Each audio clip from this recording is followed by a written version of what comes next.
I called President Trump and told him I wanted to be here myself to call out what is a travesty of justice, and I think everybody around the country can see that. President Trump is a friend, and I wanted to be here to support him. I'm here speaking with you outside because the court won't allow us to speak inside the building. That's just one of the many things that are wrong here. This is the fifth week that President Trump has been in court for this sham of a trial. They are doing this intentionally to keep him here and keep him off of the campaign trail. And I think everybody in the country can see that for what it is. I'm an attorney. I'm a former litigator myself. I am disgusted by what is happening here, what is being done here to our entire system of justice overall. The people are losing faith right now in this country, in our institutions. They're losing faith in our system of justice. And the reason for that is because they see it being abused as it is being done here in New York. The facts here are very important. Facts are always important in a trial, or at least they're supposed to be. The president's actions in this matter were previously reviewed and no charges were filed. Why is that? Because there's no crime here. Now, 8 years later, suddenly they've resurrected this thing. They brought it back. And why is that? Well, just apply common sense. Everyone can see. It's painfully obvious that we're now 6 months out from an election day. And that's the reason.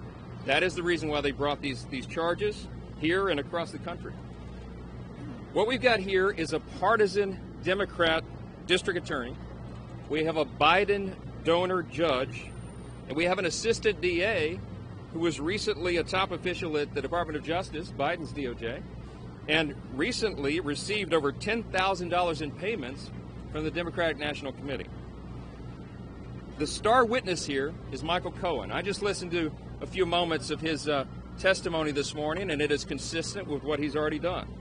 This is a man who is clearly on a mission for personal revenge and who is widely known as a witness who has trouble with the truth. He is someone who has a history of perjury and is well known for it. No one should believe a word he says today. He lied to Congress. He lied to the IRS. He lied to federal election officials. Even Cohen's own lawyer testified to a grand jury that he is not reliable. So there's nothing that he presents here that should be given any weight at all by a jury, and certainly not this judge. The crime that they are accusing President Trump of is falsification of business records. But I think everybody knows he is not the bookkeeper for his company.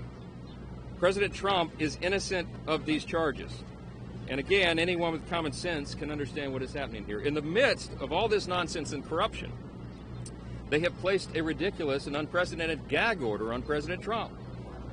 They were overriding his constitutional right to defend himself from political smears from his harshest critics at the most important time.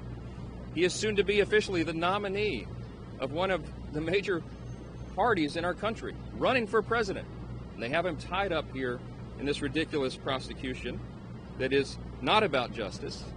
It's all about politics, and everybody can see that.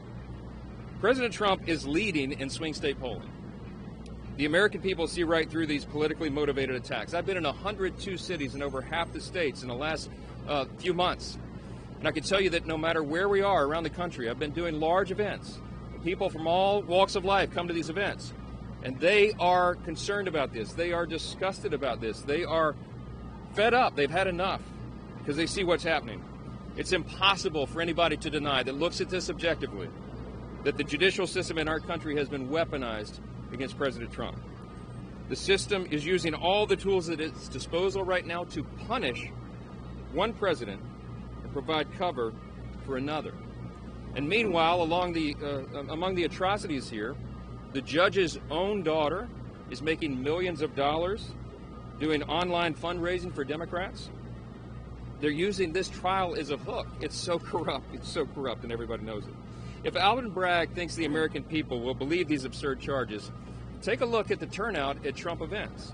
Compare those to Biden events, by the way, but he had over 100,000 people in New Jersey. By some estimates, far more than that, because the lineup of people getting into the event was thousands deep as well. That shows you where they are. They know this trial is a sham. They know that President Trump is being mistreated by the judicial system. And it's not just this case, of course. This is a year-long partisan witch hunt, years long. And it's been going on for quite some time. We're seeing the same thing in the classified documents case. That one is so egregious, the trial's been indefinitely postponed. I'm working with Chairman Jordan of the House Judiciary Committee, Chairman Comer of our Oversight Committee, on measures to rein in the abuses of Special Counsel Jack Smith.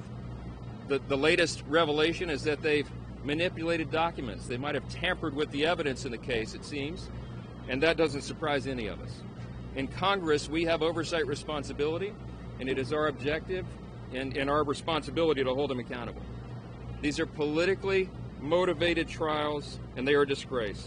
It is election interference, and they show how desperate the opposition that President Trump has and how desperate they truly are. The American people are not going to let this stand. Election day cannot get here soon enough, and we will continue to shine a light on all of this in Congress because we have that constitutional responsibility. Again, I came here again today on my own to support President Trump because I am one of hundreds of millions of people and one citizen who is deeply concerned about this. And so I'm glad to be here. Thank you.